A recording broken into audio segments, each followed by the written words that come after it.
देखिए, ठाकुर कहते हैं ना कि जब तक नरेन के बारे में वो सबके सामने वो दक्षिणेश्वर में ही अपने कमरे में ही वो नरेन बैठा था और फिर बाकी गृहस्थ भक्त बैठे थे। और नरेन का नेचर तो पता है ना, महावीर हनुमान की तरह है। वो कब मने कौन से भाव में आकर के कौन सा महाकार्य न कर दे पता नहीं किसी को। तो किंतु ठाकुर के सामने चुपचाप बैठा है। तो ठाकुर फिर नरेन को देख रहे हैं, उसको ऑब्जर्व कर रहे हैं।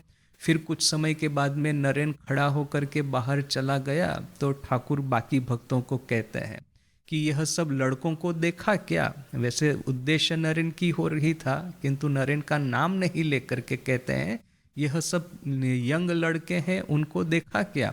जब पिताजी के सामने बैठे होते हैं तब चुपचाप शांत होकर के बैठे हैं, किंतु जब चांदनी में खेलने को जाते हैं तो फिर देखिए कि उनका एक नया स्वरूप देखने को मिलता है।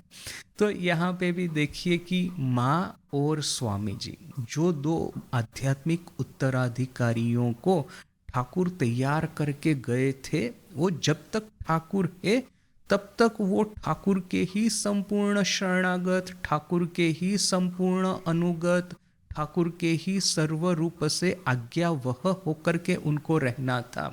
लीला कर रहे हैं ठाकुर और यह दो है उनके संगी। किंतु इन दोनों का भी तो इस विश्व में एक मिशन था। हमारा जैसा वो फ्रेमवर्क है, फ्लॉड फ्रेमवर्क ही है, इम्परफेक्ट फ्रेमवर्क ही है ठाकुर माँ स्वामी जी के जीवन और संदेश को समझने का। क्योंकि माया के जगत में कुछ भी परफेक्ट नहीं हो सकता।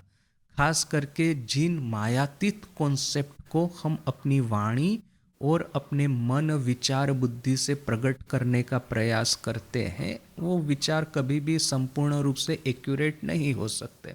So keeping in mind this limitation, जो हमारी एक फ्रेमवर्क है कि Thakur represents this spiritual aspect of us humans, कि मेरी ईश्वर प्राप्ति की ओर जो गति है, ब्रह्म साक्षात्कार की मेरी साधना है, ब्रह्म साक्षात्कार की मेरी जो आकांक्षा है वो कैसे पूर्ण हो, वह एक रिप्रेजेंट करते हैं, वह सिखाते हैं श्री रामकृष्ण। एक फैमिली लेवल पे, एक कम्युनिटी लेवल पे, वो कम्युनिटी चाहे आपका परिवारजन हो, न कि ये हम आश्रम में रह रहे हो, न कि आपका जो वर्क प्लेस है, आपकी ऑफिस है वो हो, न कि आपका स्कूल क्लासरूम है वो हो, जहाँ पे भी जाते हैं हम लोग तो लोगों से घिरे हुए रहते हैं। तो यह जो एक छोटा सा कम्युनिटी, जिस तरह की मल्टीपल कम्युनिटी के हम मेंबर्स हैं, तो प्रत्येक कम्युनिटी में किस तरह से रहा जाए, किस तरह से 10 तरह के जो पागल लोग रहते हैं प्रत्येक कम्युनिटी में, उन लोगों के साथ में कैसे निपटा जाए, निपटा जाए उस बम्बैया अर्थ में नहीं किंतु इस अर्थ में कि कैसे उनके साथ में उनके सम्मान को बनाए रख करके उनके साथ में काम किया जाए। लोगों को इंसल्ट करना आसान है, थोड़ा सा भी पावर आ जाता है तो मैंने देखा है कि मुंह पे सब समय क्रोध भरी बातें निकलती रहती है।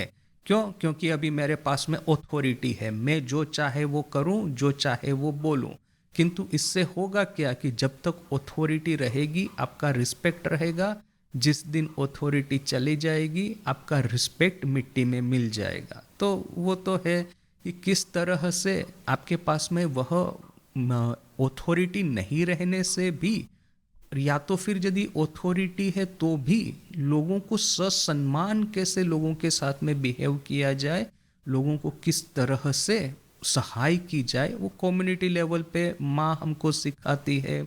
और फिर ये पूरा ह्यूमन सिविलाइजेशन है, ये हजारों सालों से भारत है या तो फिर अन्य जो सब सिविलाइजेशन किस तरह से अपने अपने कर्म के प्रवाह में चल रही है और किस तरह से इनका भविष्य और किस तरह से बनेगा, यह पूरा जो डायनेमिक्स है, सिविलाइजेशनल डायनेमिक्स, वो स्वामी जी हमको सिखाते हैं। तो अभी ठाकुर की लीला जब तक चलती रहेगी तब तक नहीं माँ यह कम्युनिटी लेवल का जो हमको किस तरह से रहना है, सो शो शो जे शोय शे रोय, जे ना शोय शे ना रोय, अर्थात कि जो सहन कर पाएगा वह रह पाएगा, जो सहन नहीं करेगा वो नहीं रह पाएगा। ये फोरबियरेंस जिसको कहते हैं, ये फोरबियरेंस की कैपेसिटी, अपने जो एडवर्सरी भी है, हमको जो गाली भी देते हैं, हमारी जो निंदा भी करते हैं, उनको भी सतत आशीर्वाद देते रहने की यह जो क्षमता है, माँ का जीवन हम लोग इस तरह से देखते ही नहीं, इस तरह से माँ के जीवन का प्रकाश होता ही नहीं, हमको सीखने को ही नहीं मिलता।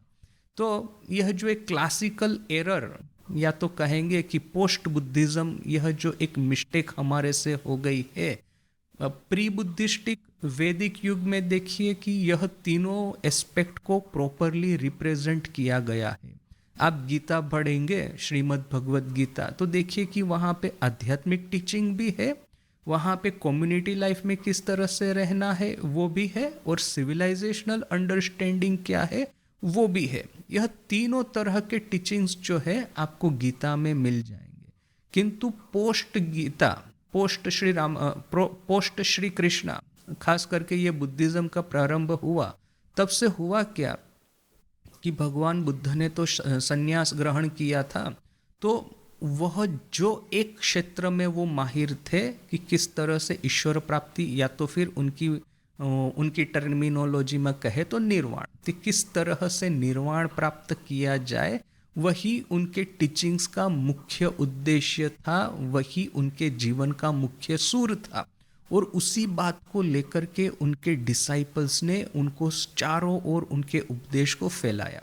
प्रॉब्लम यही हो गया कि देखिए, खास करके भारत में, हम भारतीय लोग जब जिस धर्म को पकड़ते हैं उसको इतना सीरियसली पकड़ते हैं कि उसको लिटरली फॉलो करने का प्रयास करेंगे। तो हम भारत में वो लिटरल भगवान बुद्ध को फॉलो करने का प्रयास किया, आध्यात्मिक जीवन तो हमारा सक्सेसफुल हुआ, किंतु यह जो कम्युनिटी लाइफ कहो उसमें सब गड़बड़ हो गया, बोल करके नात जात यह जो सब डिवीजन प्रारंभ हुआ, और ये सिविलाइजेशनल हमारा अंडरस्टैंडिंग ही गड़बड़ हो गया, बोल करके विदेशी आक्रमणों के सामने हम बिल्कुल ही लाचार होकर के बैठ गए थे। जबकि बुद्धिज्म ये साउथ ईस्ट एशिया, या तो चाइना या जापान, यह जो वगैरह सब जगह पे गया, वहाँ पे जैसे स्वामी जी कहते हैं ना कि भारत में धर्म ही भारत का मुख्य सूर है। जब बाकी सब देशों में जाएंगे तो वहाँ का अपना अपना एक स्टैंडर्ड रहता है। फ्रांस में पॉलिटिक्स है, ब्रिटेन में जैसे कि मर्केंटलिज्म है, अमेरिका में जैसे इंडस्ट्रियलाइजेशन है, तो वैसे ही यह साउथ ईस्ट एशिया या तो फिर कन्फ्यूशियस फिलोसॉफी को फॉलो करने वाले जो सब देश है, जापान, चाइना वगैरह, ताइवान वगैरह, कोरिया वगैरह, तो वहाँ पे क्या है कि यह जो कन्फ्यूशियस के जो आइडियाज़ है, फैमिली, ओनर, ये empire, our loyalty to the emperor वगैरह वगैरह जो है, वह बड़ा स्ट्रॉन्ग था। तो एक एस्पेक्ट जो था जो कि बुद्धिज्म में मिसिंग था, बुद्धिज्म एक्चुअली क्या रिप्रेजेंट करता है, मनुष्य की ईश्वर की ओर या तो फिर निर्वाण प्राप्ति की ओर गति, या तो फिर साधना, आराधना। तो वह जो कन्फ्यूशियनिज्म में वो मिसिंग एस्पेक्ट था जो कि बुद्धिज्म ने प्रोवाइड किया, और बुद्धिज्म में जो मिसिंग एस्पेक्ट था, फैमिली, कम्युनिटी, सिविलाइजेशन, वो ये कन्फ्यूशियनिज्म ने प्रोवाइड किया। तो ये बुद्धिज्म प्लस कन्फ्यूशियनिज्म, यह जो परफेक्ट एक कॉम्बिनेशन बैठ गया, तो वो कॉम्बिनेशन की वजह से बुद्धिज्म ने ये ईस्ट एशियन कंट्रीज में इतना बड़ा यह जो तोलफाड़ है, जो तोलपाड़ बांग्ला शब्द है, ये हिंदी करेंगे तो तोड़ माने रायोट, ये जो रायोट नहीं मचाया, इतना तोलपाड़ यह जो बुद्धिज्म ने ईस्ट एशिया में नहीं किया जो कि उसने भारत में किया। क्योंकि हम भारतीय लोगों का है कि बुद्धिज्म को अपनाना है तो चलो वैदिक जितना भी लर्निंग है उसको अभी फिलहाल के लिए भूल जाओ।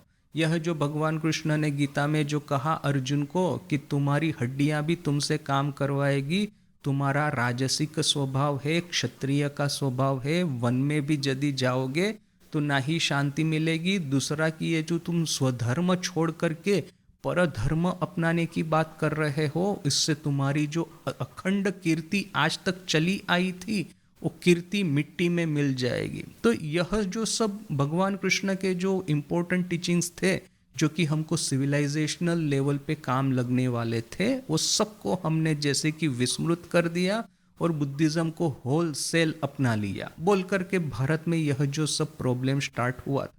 देखिए कि यह जो एरर है, यह जो सीरियस मिस्टेक है, वो श्री रामकृष्ण रूपी अवतार में नहीं होने वाली थी। और इसीलिए भगवान बुद्ध गए तो फिर उनके लेवल का, उनके समकक्ष खड़ा रह करके कोई नया एक एस्पेक्ट बुद्ध के जीवन में, बुद्ध के, भगवान बुद्ध के उपदेश में ऐड कर सके, ऐसा कोई नहीं था। जबकि श्री रामकृष्ण अवतार का यह नूतनत्व है, यह एक नाविन्य है, यह एक नोवेल्टी है कि भगवान श्री रामकृष्ण के जाने के बाद भी, स्थूल देह त्याग करने के बाद में भी, दो ऐसी महाशक्ति थी कि जो ठाकुर के ही समकक्ष खड़ी रह करके एक नया एस्पेक्ट ठाकुर के टीचिंग में ऐड कर सके, एक एक नया एस्पेक्ट ऐड कर सके। ऑब्वियसली यहाँ पे ऐसा कहने का बिल्कुल आशय नहीं है कि जिस तरह से हम लोग कहते हैं कि उपनिषद के अलावा और कुछ ठाकुर ने कहा हो, यह बात उचित नहीं है कहना। तो सिमिलरली माँ या स्वामी जी ठाकुर के उपदेश के अलावा कुछ नया कहा हो, यह कहना बिल्कुल उचित नहीं है। बस वही बात है कि आप कौन से पार्ट को आप हाईलाइट करते हैं, कौन से पार्ट को आप यह करते हैं, रिप्रेजेंट करते हैं, कौन से पार्ट को आप एक आपको देख करके ही। अब जैसे कि देखिए, बहुत बार ऐसा होता है कि जो चश्मे पहनता है, मैं अपनी स्कूल के दिनों की बात कर रहा हूँ, एक लड़का था, वो दुबला पतला था, चश्मे पहनता था और किसी के साथ ज़्यादा बात नहीं करता था। तो उसको देख करके ही मुझे ऐसा लगा कि काफ़ी इंटेलिजेंट है, क्योंकि एक इंटेलिजेंट लड़का ऐसा बोलने से मेरे माइंड में कौन सा चित्र खड़ा होता है। तो एग्जैक्टली वो चित्र खड़ा जो होता है उसमें वो लड़का फिट हो जाता था। तो ये बड़ा इंटेलिजेंट है। फिर और एक लड़का था, वो उसका हाइट भी अच्छा था, बॉडी भी अच्छा था और बहुत बकबक करता रहता था और हर जगह पे वो दौड़ा दौड़ी करेगा, स्पोर्ट में आगे, टीचर के साथ में बात करने में आगे, फिर वो मित्र मंडल बनाने में आगे, सब जगह पे आगे। तो उसको देख के लगेगा हाँ ठीक है, लड़का तो अच्छा है किंतु बुद्धि इतना ज़्यादा नहीं होगा उसका। किंतु जब परीक्षा का रिजल्ट आया तो मैंने देखा कि यह जो लड़का था, जो कि काफ़ी फिजिकली फिट था, हैंडसम था, अग्रेसिव टाइप का था, उसका फर्स्ट नंबर आया है। और ये जो लड़का दुबला पतला चश्मा पहनता है, उसका आया है टॉप 10 में नहीं है उसका इतना बुद्धि ही नहीं कि टॉप 10 में आ सके। तो मुझे उस समय, मुझे अभी भी याद है इस बात को देख करके कि मुझे इतना आश्चर्य हुआ था कि अपना एक टिपिकल एक रहता है ना, हम क्या एक्सपेक्ट करते हैं किसको देख करके, इसका दिखाव इस तरह का है, इसका चाल चलन ढंग इस तरह का है, तो उसका नेचर भी इस तरह का होगा, उसकी क्षमता भी इस तरह की होगी, बट नॉट नेसेसरी, राइट। तो दिखावा कोई बहुत माने आपका चरित्र को रिप्रेजेंट नहीं करता। किंतु फिर भी देखिए कि मेरे माइंड में यह बात आई कहाँ से कि ये दुबला पतला है, चश्मा पहनता है, बोल करके वो विद्वान है, और वो जो हट्टा कट्टा है, फिजिकली फिट है, बहुत बकबक करता रहता है, उसकी बुद्धि ज़्यादा नहीं होगी। यह बात आई कहाँ से? तो यह बात आई कि जो पूरा समाज को हम देख रहे हैं, यहाँ पे इस तरह के कुछ कुछ ये कैरिकेचर्स बना दिए जाते हैं कि हाँ यह इस तरह का आदमी है, बोल करके इसका स्वभाव इस तरह का होगा, ये इस तरह का आदमी है, बोल करके इसका स्वभाव इस तरह का होगा। तो यह सब कैरिकेचर्स हम बना देते हैं, और ये कैरिकेचर्स या तो फिर ये जो कैरेक्टर्स कहो, वो हमारे माइंड में बैठ जाते हैं। अभी देखिए कि सिविलाइजेशनल स्केल जो अंडरस्टैंडिंग देना है, या तो फिर ये फैमिली लेवल पे जो अंडरस्टैंडिंग देना है, आप इन तीनों को, ठाकुर माँ स्वामी जी तीनों के फोटो को आप श्राइन में रखते हुए देखे तो है ही है। क्या ठाकुर को देख के ऐसा लगता है कि वो वर्ल्ड पार्लियामेंट ऑफ रिलीजन में जाएंगे और वहाँ पे इंग्लिश में लेक्चर देंगे और सब लोगों का मन लुभा लेंगे? वो एक रेमिनिसेंस है, जब प्रवचन समाप्त हुआ स्वामी जी का तो हजारों महिलाएं, अमेरिकन महिलाएं वो स्टेज की ओर दौड़ रही है, स्वामी जी के साथ में हैंडशेक करेंगे, स्वामी जी के साथ में स्वामी जी अपने को स्वामी जी को इंट्रोड्यूस करवाएगी। तो यह पूरा जो महिलाओं का आक्रमण था, वो देख करके और एक लेडी वहाँ पे उपस्थित थी, उसने बाद में रेमिनिसेंस लिखा है, वो अपना वो रेमिनिसेंस ऑफ स्वामी विवेकानंद वो किताब है, उसमें है भी सही। तो ये लेडी लिखती है कि देखो बेटा, तुम यह जो आक्रमण है ना उसके सामने खड़े रह पाओगे तो मैं मानूंगी कि तुम सही सही साधु हो। तो देखिए कि यह जो एक तरह का अब देखिए कि स्वामी जी को हम इस तरह के, ऑफ कोर्स स्वामी जी ने मैंने इस तरह का जो टेम्पटेशन आता है उसको रेजिस्ट करने में तो स्वामी जी माहिर ही थे। हमने कुछ ही समय पहले एक रेमिनिसेंस देखा था कि अमेरिका का वेस्टर्न वर्ल्ड का संपूर्ण कार्यक्रम समाप्त करके जब स्वामी जी वहाँ पे गए थे जो कैलिफोर्निया में कैंप टेलर, मैंने उनके वेस्टर्न वर्ल्ड के कार्य का और ऑलमोस्ट समापन हो, ऑलमोस्ट नहीं पूरा हो ही चुका था समापन, तो कैंप टेलर में स्वामी जी रह रहे हैं। तो उस समय देखा स्वामी जी ने कि ये जो सब उनके सामने जो 2-3 डिसाइपल बैठे हैं तो इस तरह की सब बातें चलती होगी। स्वामी जी ने शायद कहा होगा कि मेरा मिशन जो है अभी समाप्त हो गया है, समाप्ति की ओर जा रहा है। तो फिर उन्होंने शायद कहा होगा कि इतना कम समय में आपने जो इतनी बड़ी उपलब्धि की है वो बहुत अच्छी बात है, तो वगैरह सब यह सब बातें चलती होगी। उस समय किंतु स्वामी जी ने कहा कि आपको पता है क्या कि मैं इतने अल्प समय में इतनी जो प्रसिद्धि प्राप्त कर पाया हूँ, यह जो एक ही प्रवचन मैंने वर्ल्ड पार्लियामेंट ऑफ रिलीजन में दिया उसमें से मैं इतना सफल हो पाया हूँ, इसके पीछे का रहस्य क्या है? आपको क्या ऐसा लगता है कि मेरे पास में कोई स्पेशल पावर होगा, कोई मिरेक्युलस पावर होगा, क्या आपको ऐसा लगता है? तो वो डिसाइपल सोच रहे हैं कि स्वामी जी ऐसा कह रहे हैं यानी कि कुछ ना कुछ तो रहस्योद्घाटन करना चाहते हैं, कुछ ना कुछ रिवील करना चाहते हैं। और ये वेस्टर्न लोगों का तो है ना कि इस तरह के मिस्टिकल पावर्स के प्रति उनका आकर्षण सभी का होता है, वेस्टर्न का, हम लोगों का भी रहता है। तो वो लोग बड़े एकदम तत्परता पूर्वक सुन रहे हैं कि स्वामी जी अभी क्या रिवील कर रहे हैं। तो स्वामी जी ने कहा कि देखिए कि मेरे पास में सही में इस तरह की एक शक्ति है, वह है ब्रह्मचर्य की शक्ति। मेरे पूरे जीवन में मैंने एक बार भी किसी भी स्त्री के प्रति काम भाव से देखा नहीं, किसी भी मेरे मन के भीतर में एक भी कामुक विचार मैंने नहीं प्रकट होने दिया।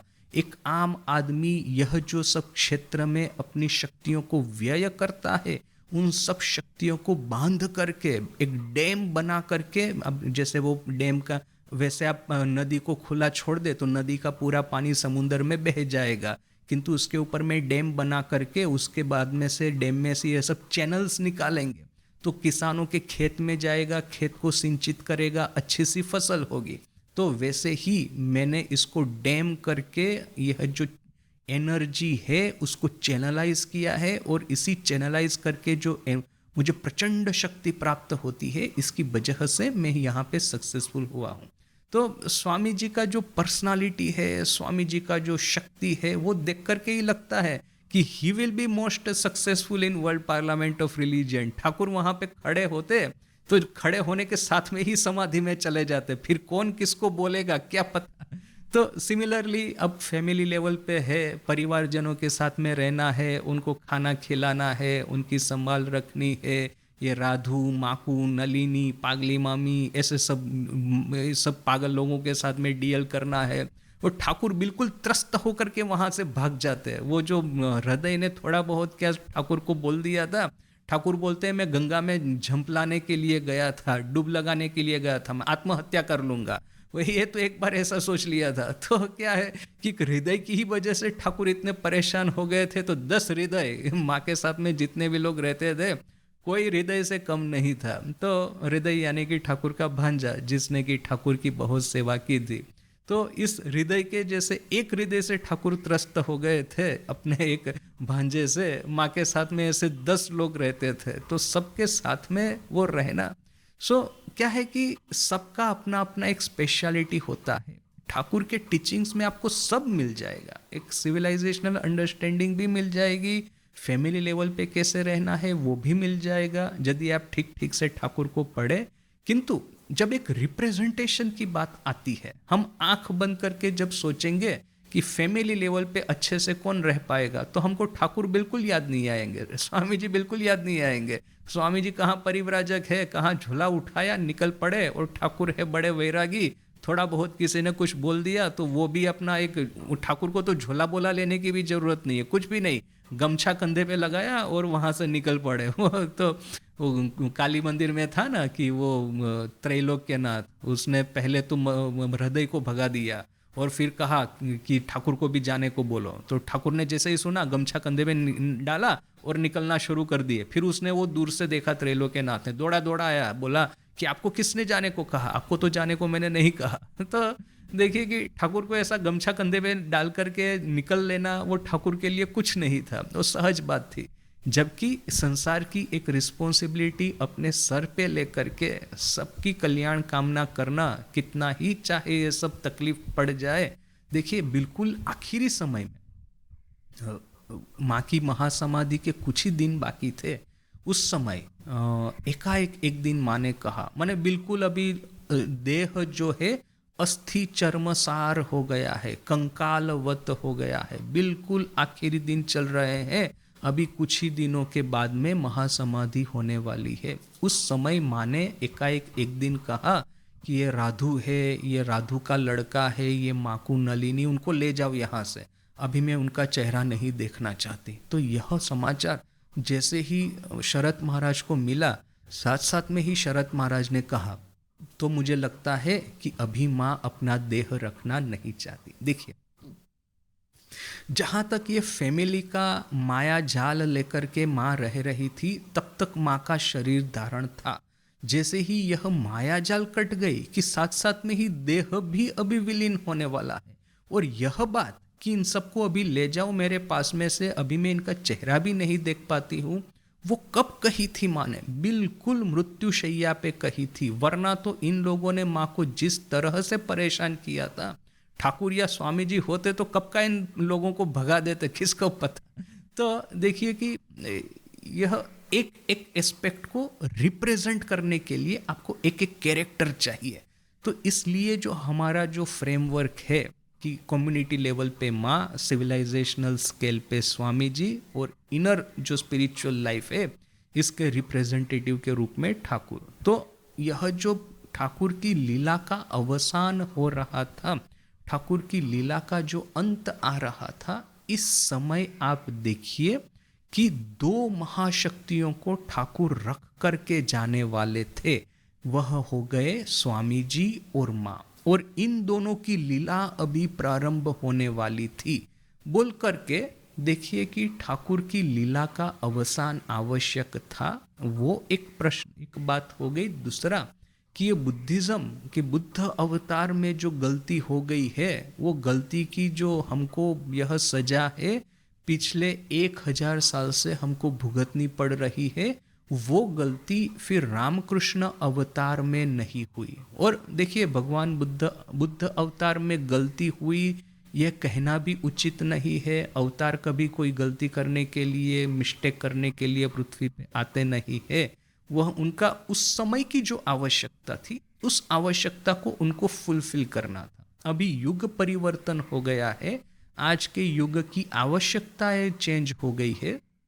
बुद्ध अवतार में देखिए कि बुद्धिज्म जब ईस्ट एशिया में गया तो वहाँ जो बुद्धिज्म का जो यह जो था कि बुद्धिज्म में जो मिसिंग था सिविलाइजेशन और कम्युनिटी, वो वहाँ पे कन्फ्यूशियनिज्म में उपस्थित था, वो भरा पड़ा हुआ था। तो फिर कन्फ्यूशियनिज्म और ये बुद्धिज्म दोनों को इकट्ठा करके ईस्ट एशिया को चलना था। भारत में भी देखिए कि वैदिक प्रथाएं तो पूरी अकबंद थी जब भगवान बुद्ध थे।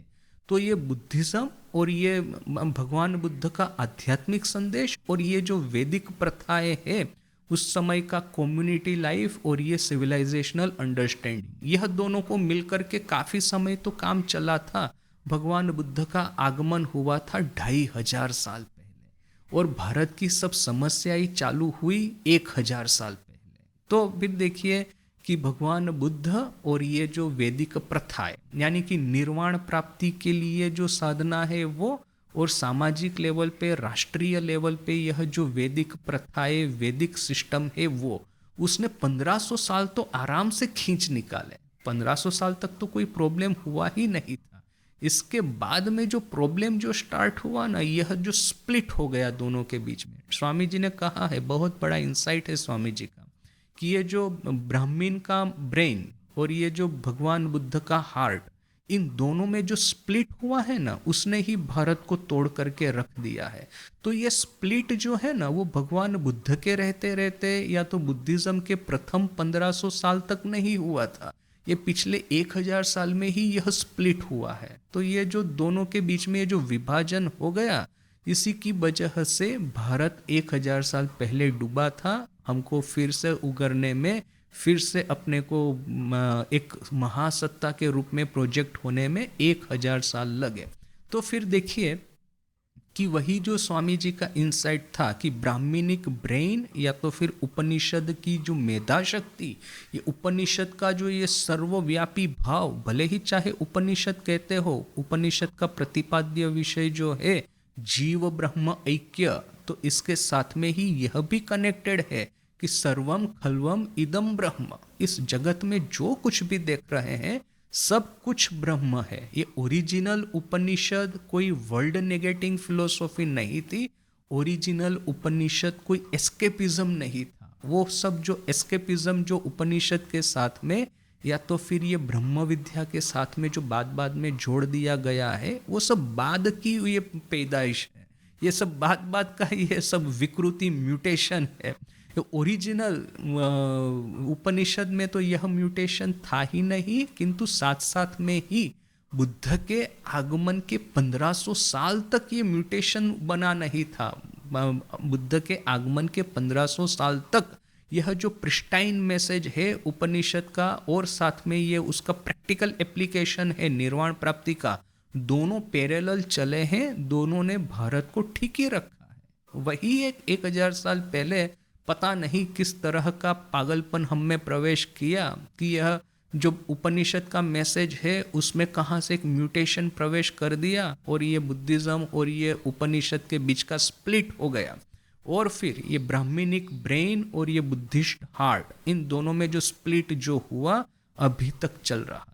अभी ये देखिए कि रामकृष्ण अवतार में यह स्प्लिट को फिर से भर दिया गया है। यहाँ पे देखिए कि यह जो माँ का हृदय, स्वामी जी का ब्रेन और ये ठाकुर की उपलब्धि, यह तीनों को फिर से इकट्ठा होना है, और यह तीनों फिर से इकट्ठा होकर के नए भारत का निर्माण करेंगे। तो यह जो है रामकृष्ण देव के लीला अवसान या तो फिर उनकी जो अंत्य लीला है, उसके यह सब डीप अंडर करंट है, वो चल रहे हैं। तीनों एस्पेक्ट को धीरे धीरे करके डेवलप होना है। तीनों एस्पेक्ट का यह भावधारा में अपना अपना स्थान है। तीनों एस्पेक्ट को फुल एक रंगमंच मिलना चाहिए डेवलप होने के लिए। जब ठाकुर की लीला चल रही थी तब ये माँ और स्वामी जी दोनों की लीला इनके बैकग्राउंड में चल रही थी। फोरग्राउंड में, रंगमंच के ऊपर में, स्टेज के ऊपर में तो ठाकुर ही थे, माँ और स्वामी जी दोनों थे बैक स्टेज में। अब जब ये ठाकुर की महासमाधि के बाद में सर्वप्रथम लीला प्रारंभ हुई स्वामी विवेकानंद की। यह जो 1886 जो ठाकुर की महासमाधि हुई, उसके बाद में जो वराहनगर मठ की स्थापना, फिर ये प्रव्रज्या, फिर अमेरिका जाना वगैरह, जो स्वामी जी की लीला है चलती है 1902 तक। तो ये 1886 1886 टू 1902 स्वामी विवेकानंद की लीला चलती है। और इस समय ठाकुर तो अंतर्ध्यान हो ही चुके थे, किंतु माँ भी जैसे कि बैक स्टेज में थी। स्टेज के ऊपर में स्वामी जी ही दिख रहे हैं, माँ उस समय जैसे कि अपने को अदृश्य करके रखा था। क्यों? क्योंकि जब ठाकुर की लीला चल रही है तो उसी को, ठाकुर की लीला को ही पूर्ण एक सब पूरा फोकस जो है वहीं पे रहना चाहिए। कोई स्प्लिट नहीं हो जाना चाहिए अपना फोकस। तो ठाकुर की लीला पे ही पूरा फोकस था सभी भक्तों का। जब स्वामी जी की लीला चल रही है पूरा फोकस स्वामी जी की लीला पे ही है। वरना तो फिर जैसे ठाकुर ने, स्वामी जी ने बाबूराम महाराज को कहा था कि देखो तुम ना दीक्षा मत देना, क्यों? वरना तुम दीक्षा दोगे ना तो तुमको तो अभी कोई दिक्कत नहीं है, किंतु फिर अभी तो राजा महाराज स्वामी ब्रह्मानंद जी भी दीक्षा दे रहे हैं, वो भी एक बहुत बड़ी आध्यात्मिक शक्ति है। बाबूराम महाराज, स्वामी प्रेमानंद, वो भी एक बहुत बड़ी आध्यात्मिक शक्ति है। स्वामी जी कहते हैं देखो जो प्रेसिडेंट है उन्हीं को दीक्षा देने दो, तुम यदि दीक्षा दोगे ना तो बाद में क्या होगा कि तुम्हारे चेले और राजा महाराज के चेले दोनों लेठा लेठी करबे, माने लाठी लेकर के आपस में लड़ेंगे। तो मेरा गुरु महान है, वो बोलेगा मेरा गुरु महान है। ये चेलों का तो यही एक नेचर रहता है, तो अपना खुद का प्रतिपादित करना है महात्म्य।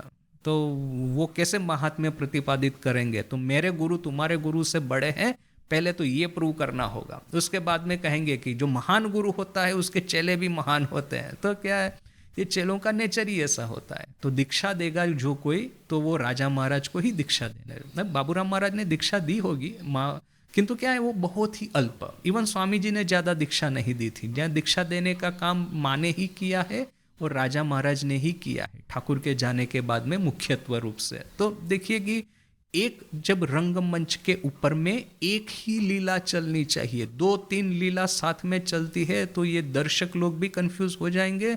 और फिर इस तरह के जो लोग होते हैं कि वो अपना एक सत्ता बनाना चाहते, अथॉरिटी, अपना एक डोमिनेशन, तो वे लोग फिर इसको गुरुवाद को लेकर के वे लोग चालू करेंगे एक नया कुछ। तो देखिए ठाकुर की महासमाधि के बाद में 1886 से लेकर के 1902 स्वामी जी की लीला चली, और जब स्वामी जी की लीला अवसान हुई 1902, तब कहीं जाकर के माँ धीरे धीरे करके प्रकाश में आना शुरू हुई।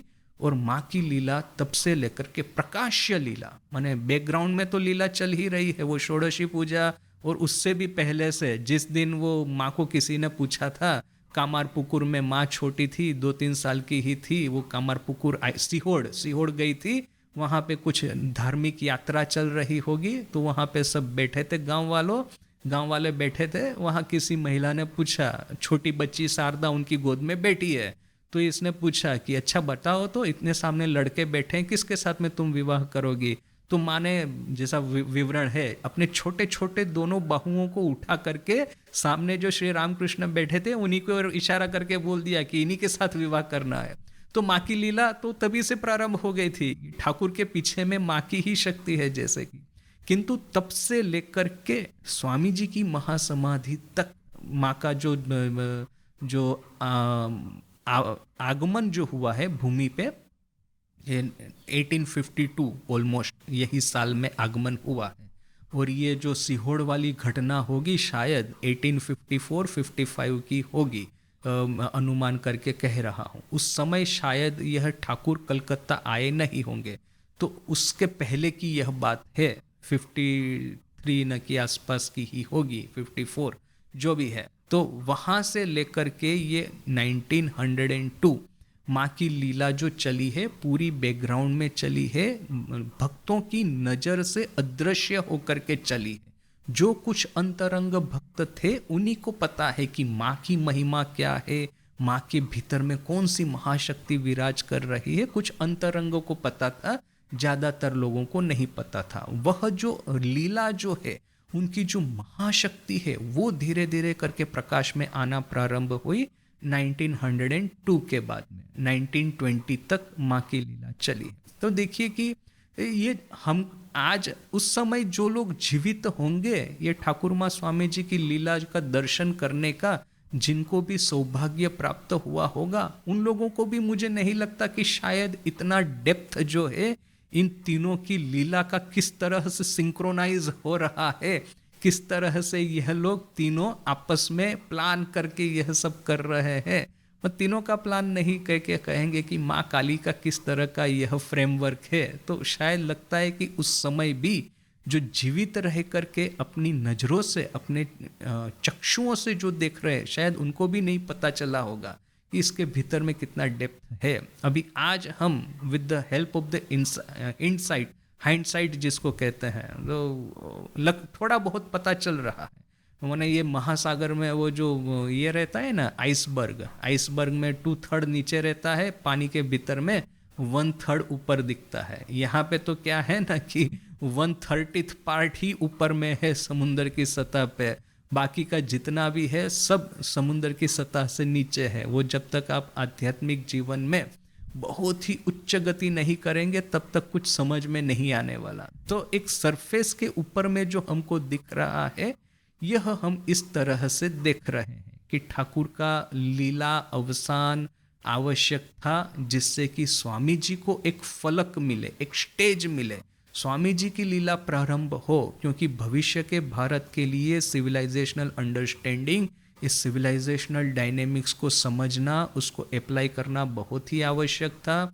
जो 1000 साल की पिछली जो गलती है उसको हमको मिटाना था, और फिर स्वामी जी के लीला अवसान के बाद में जो फैमिली लाइफ है, कम्युनिटी लाइफ है, उसको भी हमको ये तगड़ा बनाना है।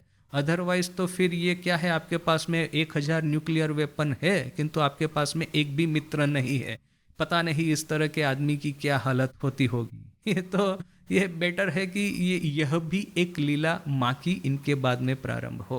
तो यह पूरा जो मैपिंग है वह धीरे धीरे करके एक के बाद एक स्टेजेस पार हो रहा है।